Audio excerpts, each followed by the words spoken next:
अँध्यारो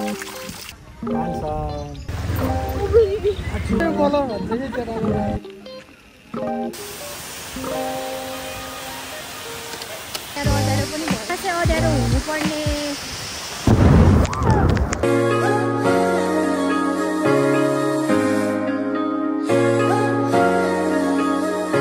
hello everyone नमस्ते सोफियाफुला it's me Parthin again welcome to my another new blog अनि होप सबैजना सन्चै हुनुहुन्छ होला म पनि एकदम सन्चै छु तर कस्तो पानी पर्ला जस्तै भएको के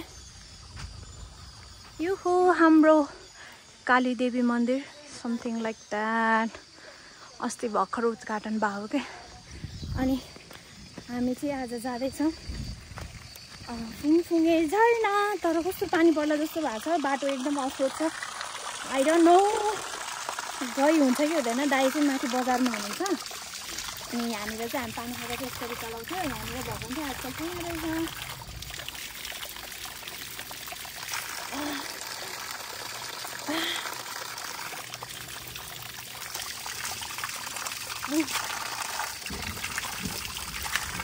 ओ भाइ इतना सकून अनि त्यही हो यहाँ के भन्छ माथि बजार पुग्नलाई नै एकछिन टाइम लाग्छ नि त अनि दाइ चाहिँ हामीलाई लिन आउँछु भन्नुभएको छ हो माथि बजारसम्म तलै आउँछु भन्दै हुनुहुन्थ्यो तर हामीले चाहिँ तल बोलाएनौँ किनभने बिचरा दाइ सुत्नु भएर थियो अनि थाकेको होला भनेर हामीले चाहिँ तल बोलाएनौँ अनि हामी चाहिँ एकछिन हिँडेर जाने माथि डाँडासम्म अनि दाइले लिन आउनुहुन्छ अनि पछि चाहिँ हामी चाहिँ पुग्नुपर्ने हुन्छ उता पारि त्यो डाँडा त्यो हो रानी पौवा ककनी डाँडा अनि हामीहरू चाहिँ त्यो झरनामा फुङफुङे झरना थाहा नभएको त सायद कोही पनि छैन होला सबैजनालाई थाहै होला अहिले एकदम पपुलर होइन काठमाडौँदेखि नजिक एकदम नजिकको झरना चढे म त बोल्न सकिनँ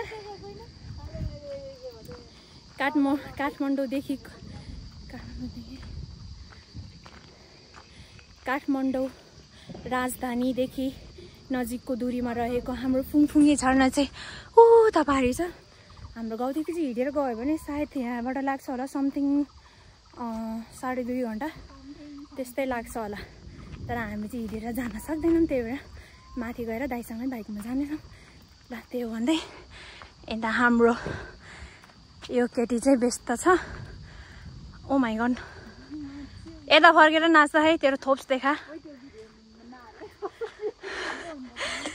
अनि so guys see in the next clip back to Phungphunge झरना हेलो केही बोल्न हो hello guys bye bye Achi, hello guys, bye bye. Second person de pani hi hello ni gonna napaikana bye bye. Oh my gosh. Ani you who made gao. Da. Puta bai di kokoni okay. Ani why in about kokoni dan bun kokoni yo. Ramdi hatsana mi. Modu. Andi hatsana. Hoof. भाग्यमानीको भुते कमारो भने जस्तै हामी चाहिँ भाग्यमानी भयौँ guys मामा चाहिँ माथि आउँदै हुनुहुँदो रहेछ अनि हामीलाई चाहिँ पसल डाँडासम्म मामाले ल्याइदिनु भयो यस्तो गर्नु पर्यो नि त हाई गर्नु पर्यो नि त आछि ह्यान्डसम अहिले पछि अब हामी लेट्स गो यो चाहिँ हामी पढ्ने स्कुल गाइस हाम्रो ह्यान्डसम बडो नमस्ते Way of 35 kilo. राम्रो देख्ने गरी हेर है हेलो ट्रिपल लोड एकजना गाइस राइडर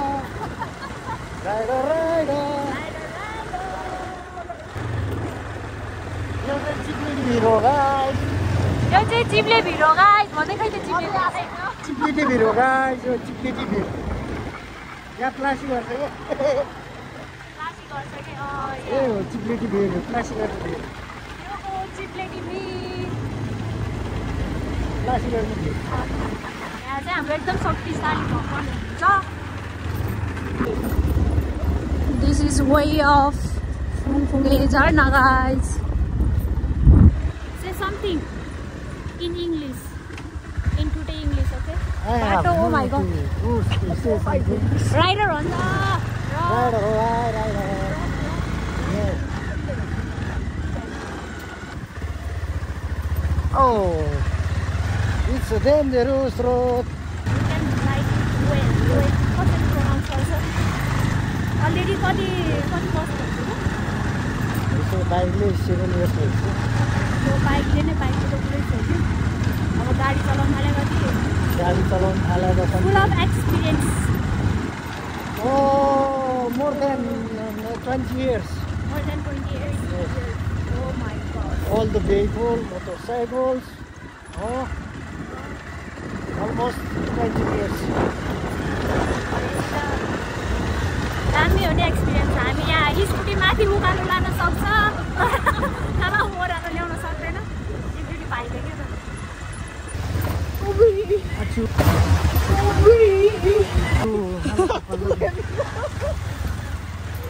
अनि बस्ने मान्छे चाहिँ नडराए हुन्छ। त्यो नानी त थोबा ढिङ्ग्याउँथ्यो। 4 रोड कि के हो है? चौबर होइन र?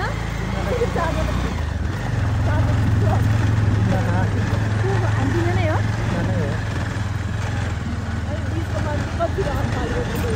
पहिला त पछाडि मुलो नानी लुङ्गी तादिनु भयो नानीको झ्याप्छु तिमीले चाहिँ खेल्दैछु बर्तरी टिभी अनि म चाहिँ त्यही बाइक लिएँ कि त्यो चाहिँ चलाउँदा खाल त म छोड म हिँडेर आउँछु भन्दा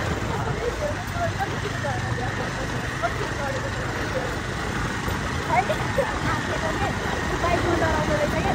छेउमा मोटो भिङ्गी मलाई छेउमा पछाडि त्यो फुसफुस आग फाल्ने बाइक अलिकति जान्न होइन गाडीले हाम्रो गर्दा छ होइन तर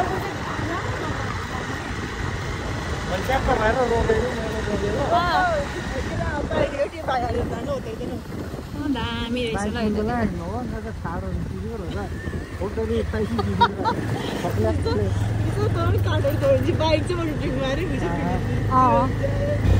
केटी नम्बर माग्छ केटी नम्बरतिर चाहिँ केटीले हिँड्नु भन्दाखेरि 8-2 यस्तो के भन्दाखेरि 8-2 कति भन्दाखेरि त अनि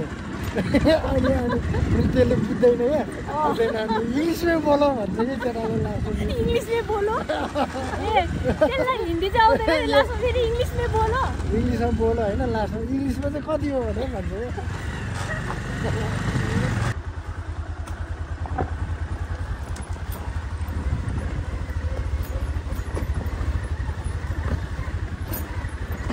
अहिलेसम्म कति बजिरहेछ कस्तो रात परे जस्तो भयो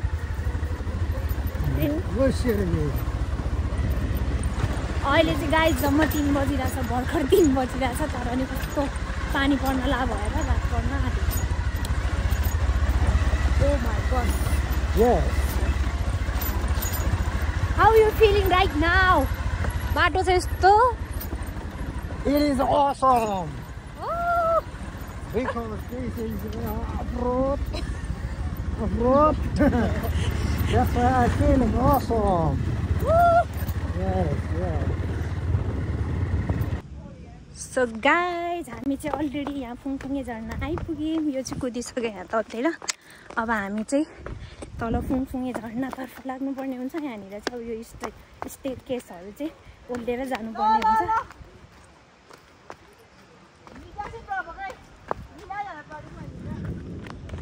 वे अफ फुङफुङे झर्ना। म चाहिँ नेपालीमा बोल्ने पुरै ल भन त भन। यो चाहिँ फुङफुङे झर्ना जाने बाटो हो। आमा कहिले पुग्छ कति जति टाढा होला यार खतरा पानी पर्ला अहिले अँध्यारो भइसक्यो मौसमले नि कस्तो धोका दिएको यार हामीलाई साथ नदिएको कि यसले जस्तो भनेको हामीलाई साथ नदिएको कि यसले जस्तो बेला बेला यसले यस्तै गर्छ त्यस्तै भएको मौसम तेरा टाउको तर I really love this way. राम्रो भएको पहिला यो भन्दा कति वर्ष अगाडि रे है त त्यतिखेर त आएको थिएन होला हामी पहिल्यै के यतिको यो त धेरै डेभलप भएको हो नि। हामी त कहिले भनेदेखि लाइक त्यस्तै यो भन्दा 12-13-14 वर्ष अगाडि नै होला। हामी त सानै थियो। हामी चाहिँ तलको वनको बाटो हिँड्दै आएको है। अनि ल अनि वनको त्यो कुलो के हाम्रो कुलो पनि यही कुलोको पानीले नै हाम्रो नाली बाली हुन्छ क्या। अनि हामी चाहिँ त्यही कुलो हुँदै आएको थियो। त्यतिखेर त कहाँ यस्तो स्टेयरकेसहरू थियो त नि, हामी त चिप्लेरी खेल्दै गएको थियो तल। अनि त्यति राम्रोसँग छाएका पनि अब कहाँ मोबाइल सोबाइल थिएन त्यतिखेरको फोटोहरू पनि छैन।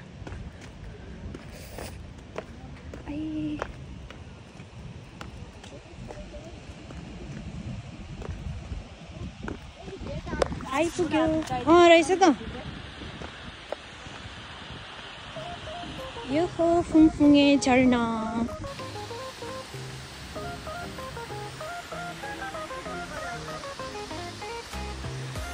सो गाइस यहाँ चाहिँ तपाईँहरू आएर होइन आफ्नो भ्याकेसन आफ्नो डे अफ यता आएर तपाईँहरूले चाहिँ रमाइलो गर्न सक्नुहुन्छ होइन।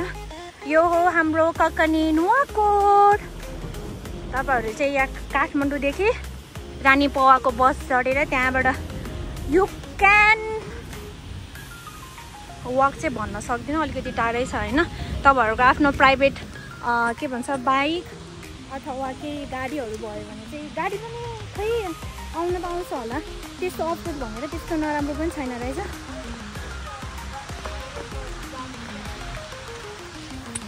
सो तपाईँहरूले चाहिँ होइन बाइकहरू भयो भने आफ्नो साथी आउनु भएर एकदम मजाले मनोरञ्जन गर्न सक्नुहुन्छ।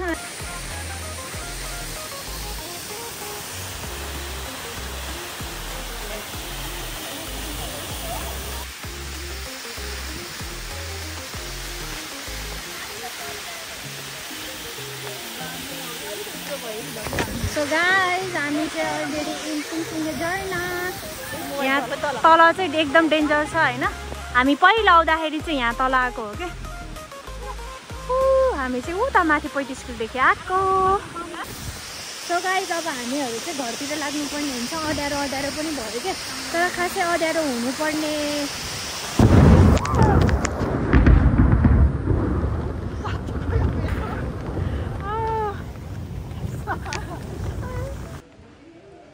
अनि यहाँ रहेको एकमात्र रेस्टुरेन्ट रिसोर्ट जे भने पनि तपाईँहरूको लागि स्वादिष्ट खाजा खानको लागि आनन्दले बस्ने ठाउँ, सुन्दरवन जङ्गलको अवलोकन गरी आफ्नो अर्डर अनि वातावरणको मजा लिन सक्नुहुन्छ है त।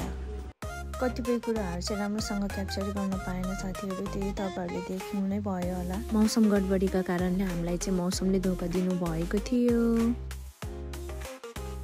सो गाइस फाइनली हामी चाहिँ माथि रोडमा आइपुग्यौँ र अब चाहिँ तल घर जानुपर्ने हुन्छ। अब चारजना बाइकमा जाने कुरा त भएन, त्यही भएर चाहिँ दाइ, म, भाउजू, रश्मिला हामी 4 जना भएको कारणले चाहिँ दाइको आइचर नै लगेर तल घर जानुपर्ने हुन्छ।